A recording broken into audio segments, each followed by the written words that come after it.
Hello বন্ধুরা, তো আমি বাড়িতে সাবু মাখা কিভাবে করে থাকি সেটাই তোমাদের সাথে শেয়ার করছি।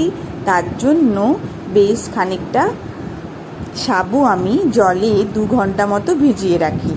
তারপর 2 ঘন্টা পর সেই সাবু থেকে পুরো জলটা ভালো করে ছেঁকে নিই।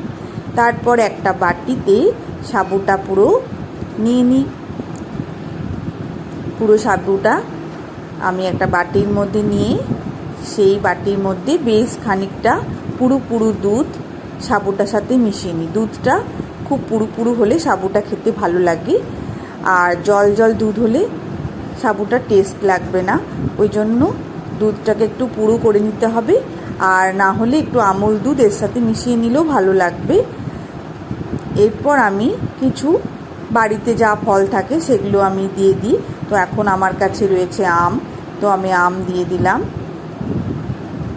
একটু খেজুর দিয়ে দিলাম। এরপর আমি একটু কলা ছিল, কলাটাও দিলাম।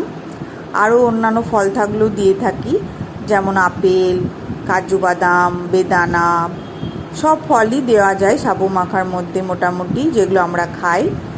তো এইভাবে আমি মাখিয়ে নিচ্ছি।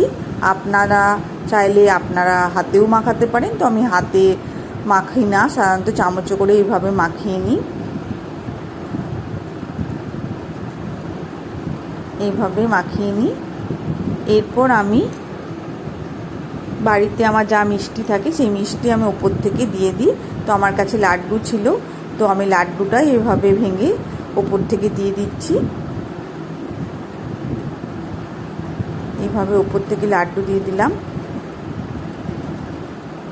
এরপর আমি একটুখানি চেরি ছিল, চেরিটা দিয়ে দিলাম,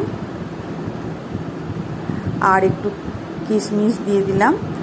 আর অন্যান্য মিষ্টি থাকলেও আপনারা দিতে পারেন, কালাকাঁদ, প্যারা, হ্যাঁ, যত এগুলো দেবেন। কালাকাঁদ, প্যারা দিলেও খুব ভালো টেস্ট হয়। তো আমার কাছে এখন এগুলো ছিল না, তো আমি ওই জন্য লাড্ডু ছিল, লাড্ডুটাই দিলাম। কালাকাঁদ, প্যারা থাকলে দিয়ে দেখবেন, খুব ভালো লাগে। এইভাবে সাবু মেখে খান, খুব ভালো লাগে।